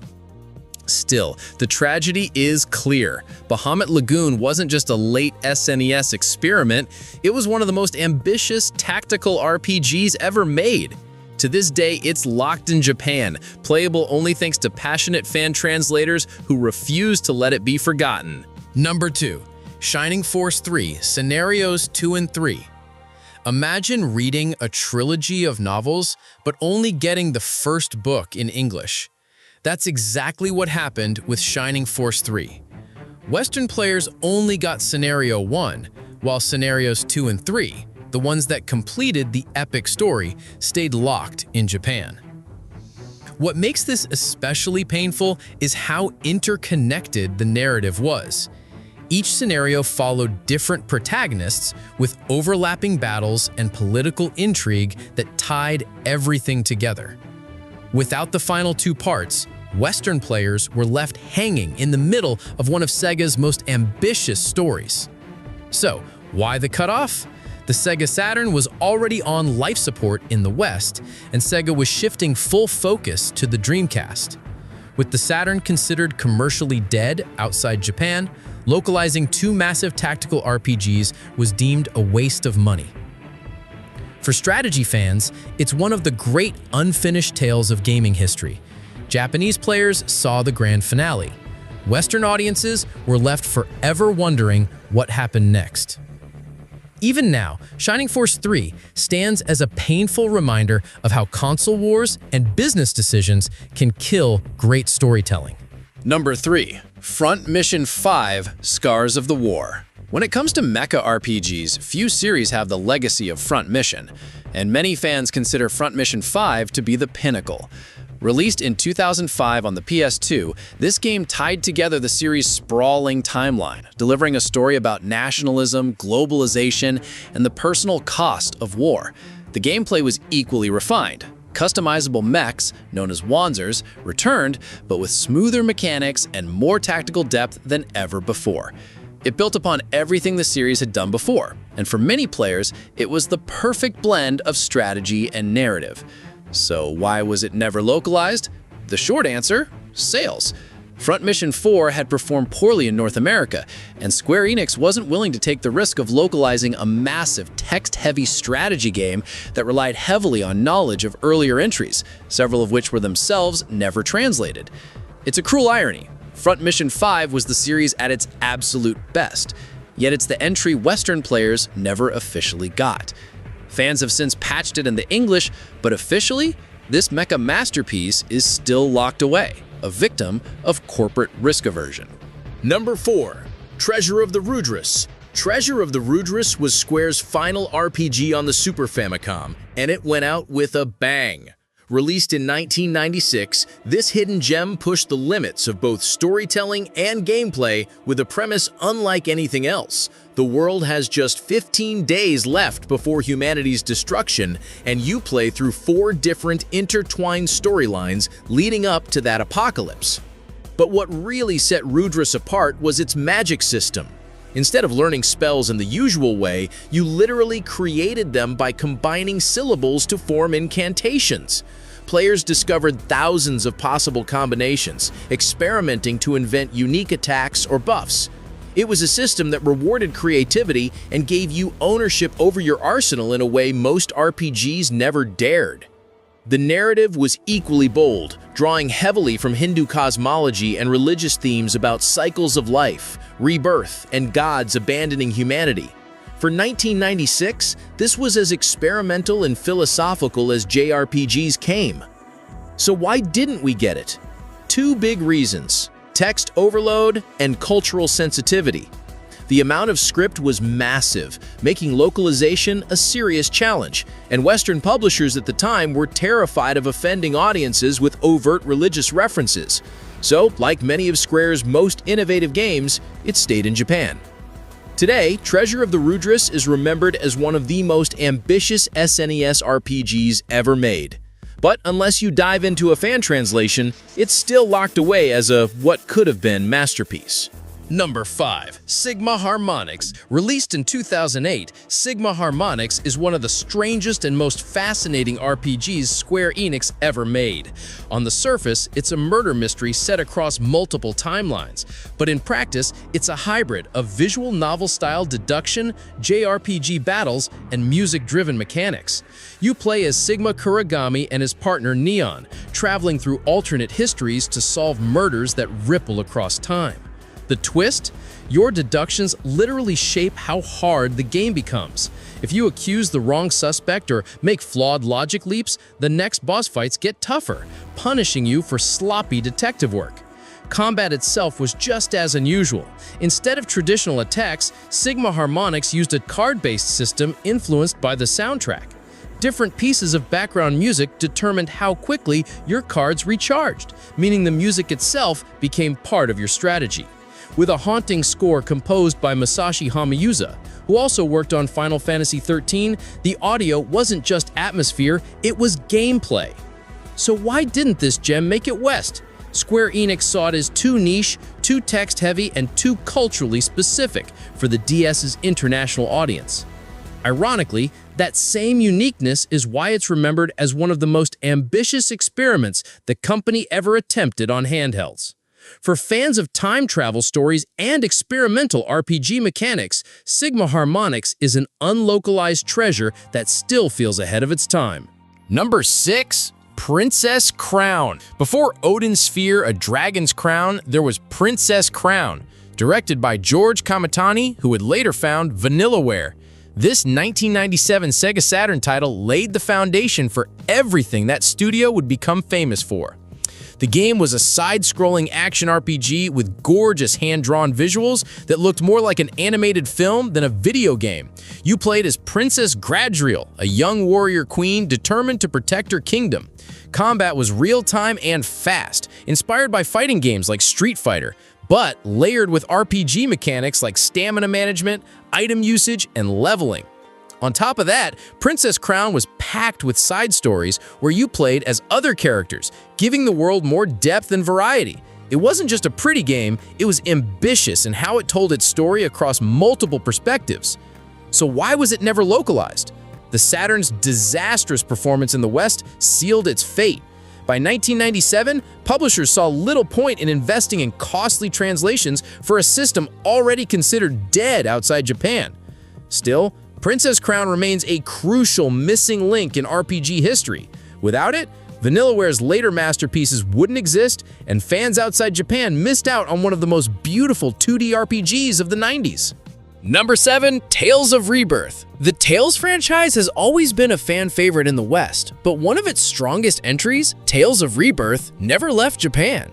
It was released in 2004 on PlayStation 2 and introduced the 3-line linear motion battle system, which split the battlefield into 3 planes.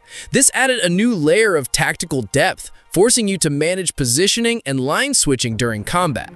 But gameplay wasn't the only standout. The story tackled unusually mature themes for a Tales game. It's centered around racial prejudice and coexistence, with its hero, Vague Lundberg, trying to rescue his kidnapped friend while uncovering a larger conflict between humans and a race called the Huma. It wasn't just a cheerful adventure, it was a narrative about oppression, fear, and the struggle for unity. In Japan, Tales of Rebirth sold over 600,000 copies and earned praise for its darker storytelling and polished mechanics. Yet Namco never brought it west. Why? Market timing. Localizing a massive PS2 RPG in 2004, when the series still had limited traction outside Japan, was considered too risky. It's one of the great what-ifs of the Tales series. Fans got weaker spin-offs localized, while one of its strongest core entries never saw daylight outside Japan. Number 8. Valkyria Chronicles 3. If you ask hardcore fans of Valkyria Chronicles which entry is the best, many will point to Valkyria Chronicles 3. Released exclusively for the PSP in 2011, this installment refined everything from the first 2 games: tactical movement, real-time shooting, and squad management, while telling its darkest story yet.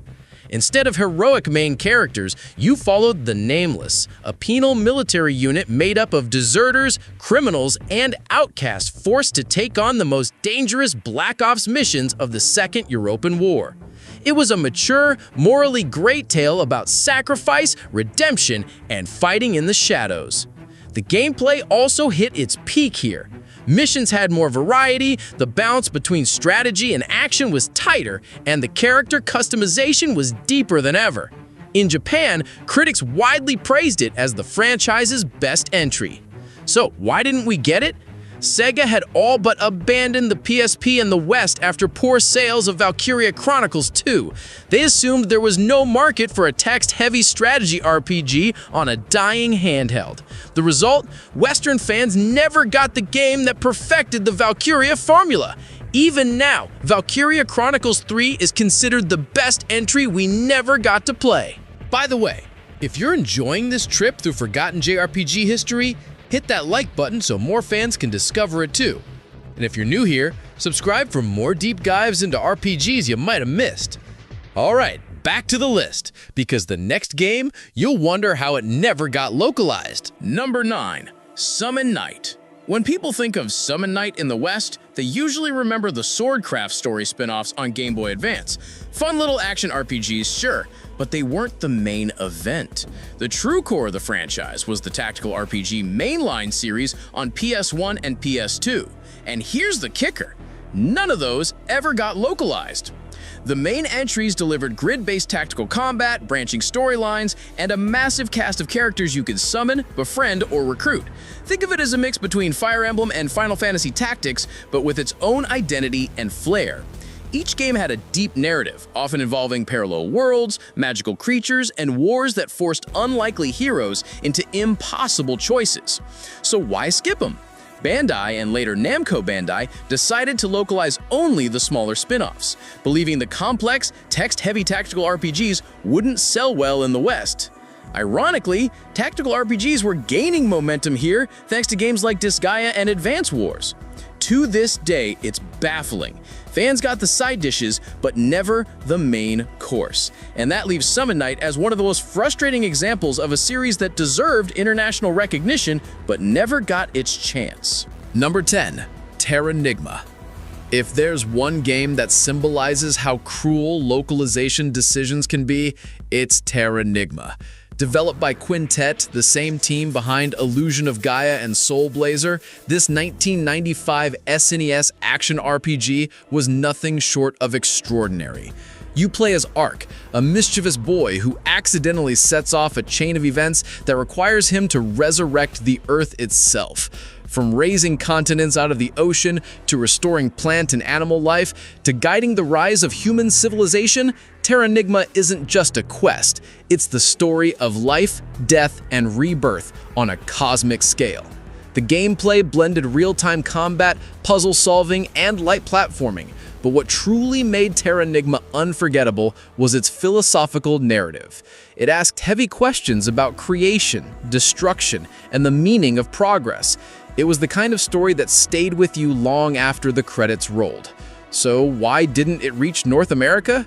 Enix had closed its US office by the mid-90s, and without a publisher, Terranigma only released in Japan and parts of Europe. For North American players, it became one of the great what-could-have-been legends of the 16-bit era. Even today, fans beg for a re-release because Terranigma isn't just a lost RPG, it's one of the most powerful stories the SNES generation ever produced. Number 11. Mother 3. Few unlocalized games have achieved the mythic status of Mother 3.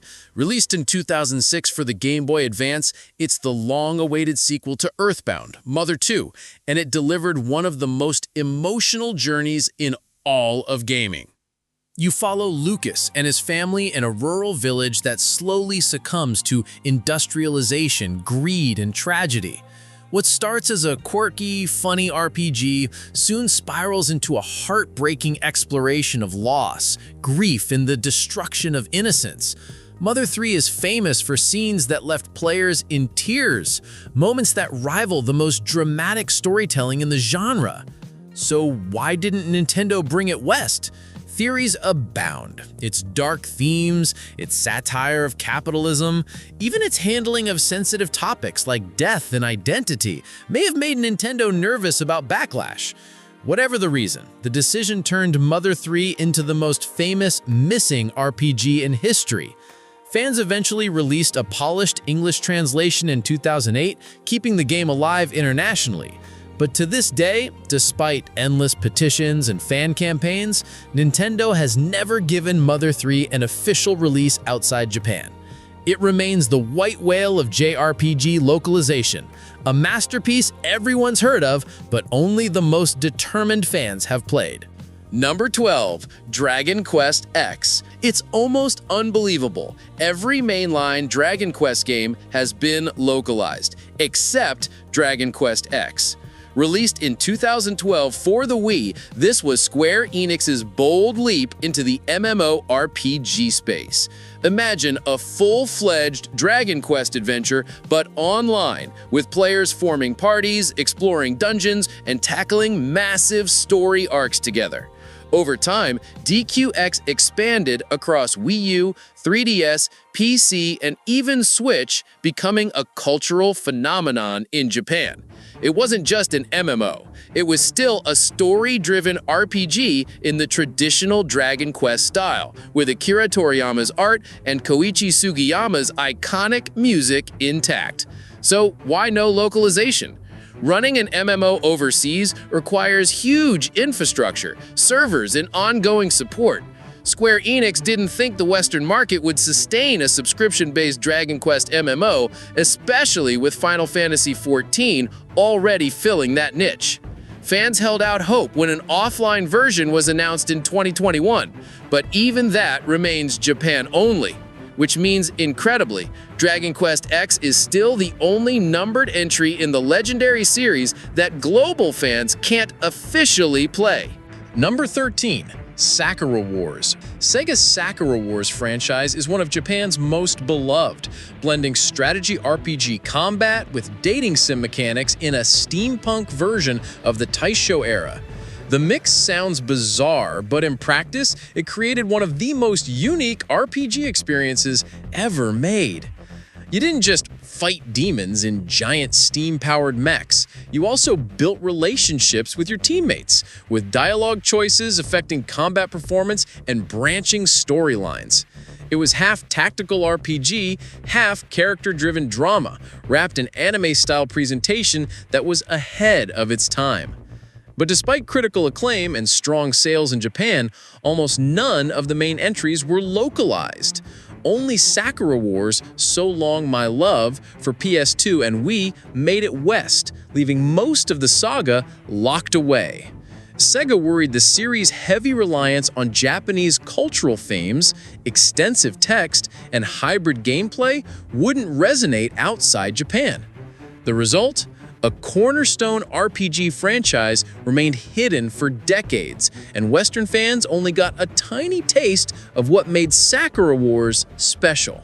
Number 14. Tales of Destiny 2. Here's where things get messy.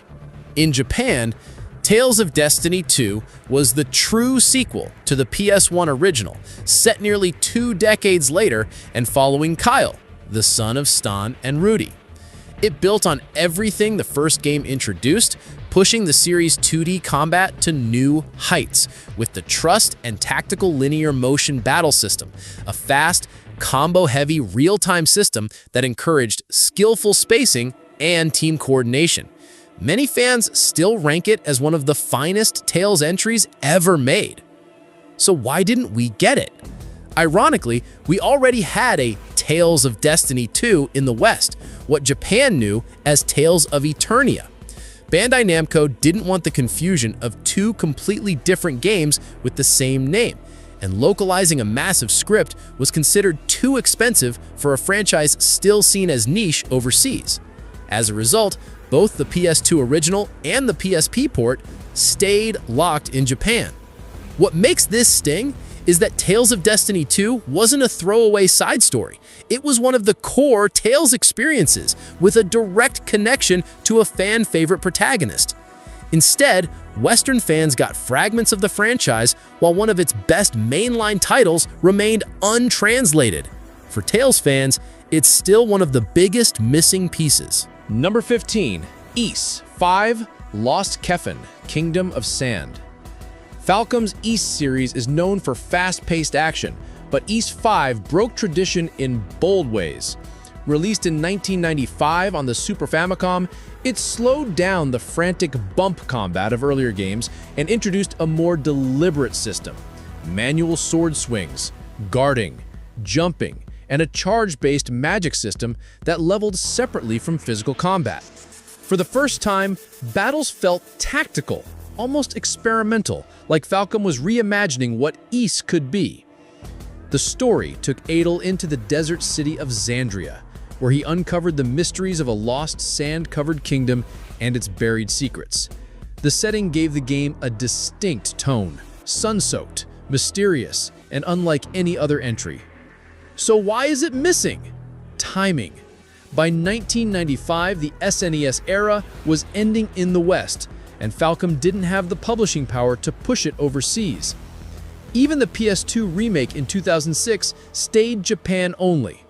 Fans eventually filled the gap with a polished fan translation of the SNES version, but officially, Ys 5 is the only mainline entry never released in English. That makes it the black sheep of the series, not because it's bad, but because it's the one adventure most Ys fans have never had the chance to experience. With every other entry now globally available, Lost Kefin feels like the final missing piece of Adel's journey. From fans to lifelines, the translation underground. When publishers said no, fans said yes. Communities like romhacking.net kept these games alive, spending years making English patches so the rest of the world could finally play. Some of the biggest? Mother 3, Bahamut Lagoon, Tales of Fantasia, YS5, Princess Crown, Treasure of the Rudras, and even Valkyria Chronicles 3.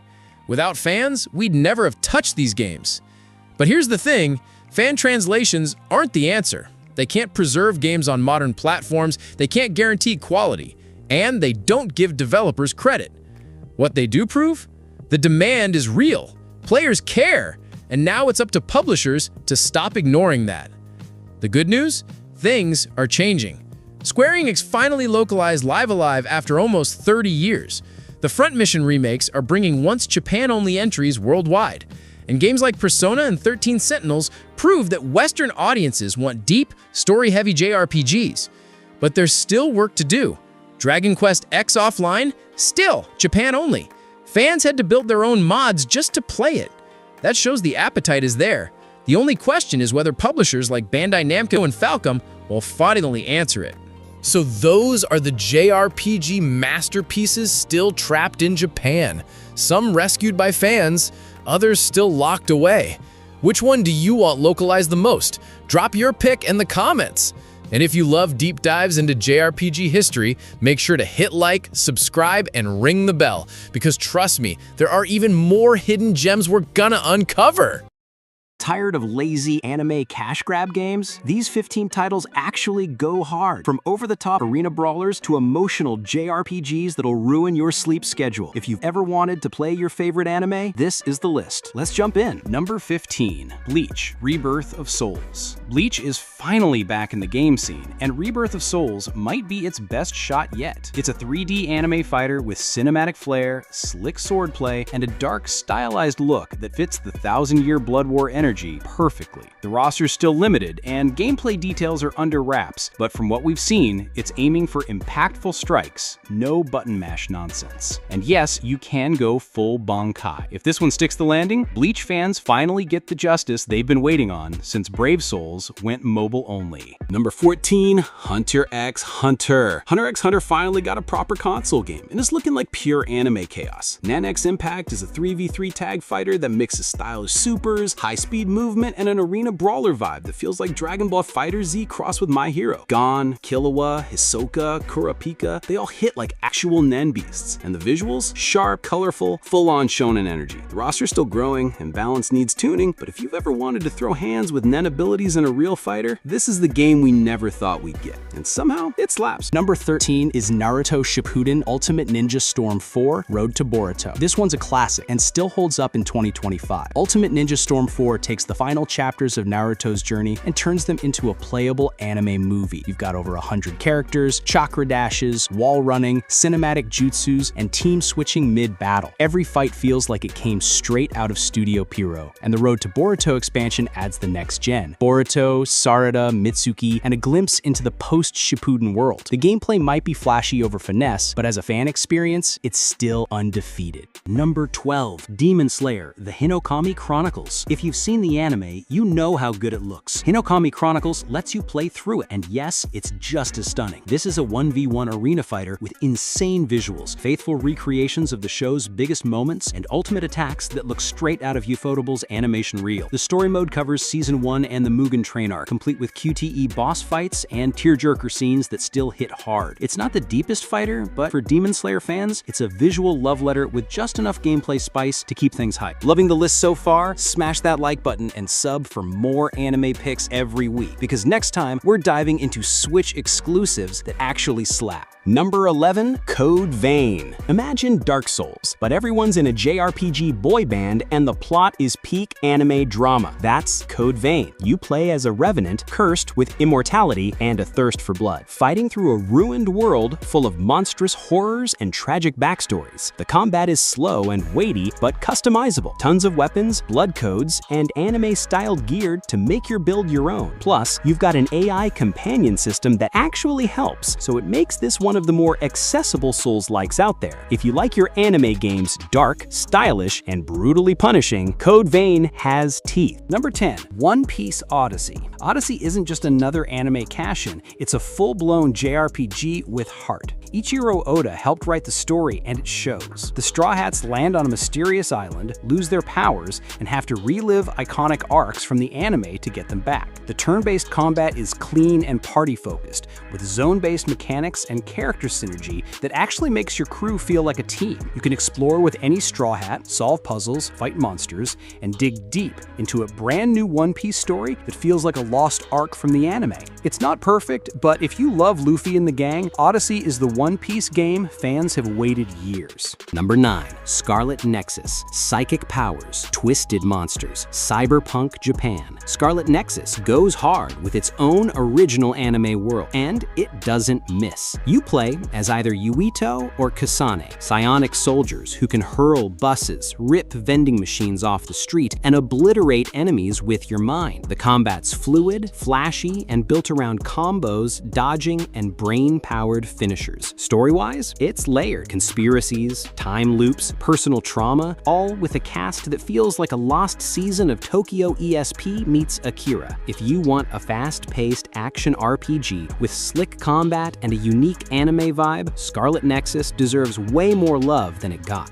Number 8, Ni no Kuni 2, Revenant Kingdom. Ever wanted to play a Studio Ghibli movie? Ni no Kuni 2 is the closest you'll get. You play as Evan, a young king kicked off his throne who decides to build a new kingdom from scratch. It's part action RPG, part kingdom builder, and 100% charming. From the lush world design to the higgledies that help you fight with adorable chaos. Combat is real-time and surprisingly deep, with fast movement, party swapping, and flashy special moves. And the soundtrack? Composed by Joe Hisashi. Yeah, that Joe Hisashi. It may not have Ghibli's logo this time, but the spirit's still there, and the magic is real. Number 7, Persona 3 Reload, the OG Dark Persona reimagined. Before Joker stole hearts, Persona 3 made you face death, literally. Reload takes the classic 2006 game and brings it into 2025 with a full-blown remake, updated visuals, voice cast, and all new animated cutscenes. You play as a transfer student who unlocks the power of Persona during the mysterious Dark Hour, a hidden time where shadows roam and coffins line the streets. Expect social links, turn-based dungeon crawling, and some of the heaviest themes in the series. This one's all about mortality, grief, and finding meaning when the clock is ticking. If Persona 5 was rebellion, Persona 3 is existential, and Reload does it justice. Number 6, Guilty Gear Strive. This isn't just a fighting game, it's a concert with combos. Guilty Gear Strive is the gold standard for anime fighters right now. Hand-drawn 2.5D visuals that look better than most actual anime? Check. A soundtrack that shreds harder than Dio's Stand? Also check. Whether you're maining Soul Bad Guy or trolling with Faust, every match feels explosive, stylish, and surprisingly strategic. Rollback netcode makes online smooth, and the mechanics strike that rare balance between deep and beginner-friendly. If you're into high-octane duels with anime edge and pro-level potential, Strive is your battleground. Number 5, Tales of Arise. Tales of Arise isn't just another entry in a long-running franchise. It's the one that finally broke through. You play as Alphen, a masked swordsman who can't feel pain, and Shion, a noblewoman cursed to hurt anyone she touches. Yeah, the drama's real. Combat is buttery smooth, more action RPG than ever, with aerial combos, flashy boost strikes, and massive boss fights that feel like anime episodes in motion. Visually, it's stunning. Unreal Engine 4 plus atmospheric shader equals anime art book levels of beauty. The story tackles oppression, revolution, and healing, and somehow still sneaks in goofy skits about owls and food. If you want an emotional JRPG with actual hands-on combat, Arise is a must-play.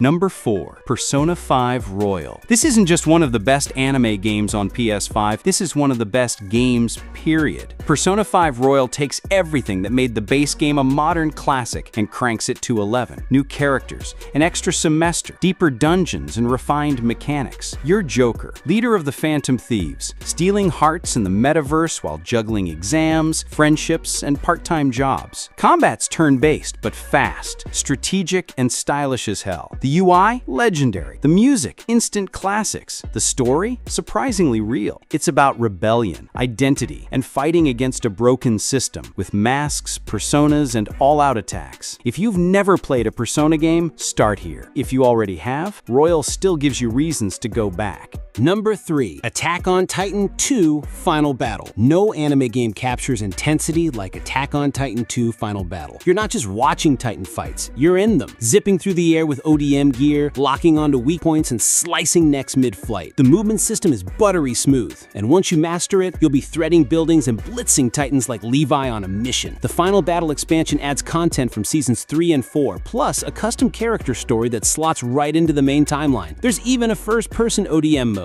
Yeah, it gets that immersive. Whether you're reenacting Aaron's rage or creating your own Survey Corps legend, this is the definitive AOT experience. Number 2, Fairy Tail 2. Fairy Tail 2 is exactly what fans were hoping for. Bigger battles, deeper systems, and way more Natsu-powered chaos. It covers the Alvarez Empire arc, so yeah, we're talking Spriggan 12, god-tier fights, and peak anime power scaling. The turn-based combat now has way more synergy moves and tag team ultimates with flashy magic effects that scream final season hype. Outside of battles, you're managing your guild, building relationships, and running jobs that feel ripped straight out of Magnolia. It's still a bit niche, sure, but if you love anime RPGs and live for those squad-powered hype moments, Fairy Tail 2 is pure fan service in the best way. Number 1, Dragon Ball Z Kakarot. This isn't just the best anime game on PS5, it's a Dragon Ball Z dream come true. In Kakarot, you don't just fight, you live the entire saga, from Raditz to Boo. Every arc, every scream, every beam clash is here. You'll fly across massive open zones, train with Piccolo, hunt dinosaurs, eat with Gohan, and yes, punch Cell through a mountain. The RPG mechanics let you level up, unlock skills, and build relationships, while the cinematic battles hit like playable episodes of the anime. And the best part, you get to be Goku. Not just the fighter, but the dad, the rival, the legend. For DBZ fans, this isn't a game, it's a canon event. Whether you're here for heart-pounding battles or tear-jerker story arcs, the PS5 is basically an anime fan's paradise. From Goku's legacy to Persona's mind games, these 15 titles prove anime games aren't just spin-offs, they're must-play experiences. So tell me, which one's your favorite? Or did I miss an underrated gem? Drop it in the comments. And if you're into anime-style JRPGs too, check out my PS5 JRPG ranking next. Trust me, there's some heat in that list.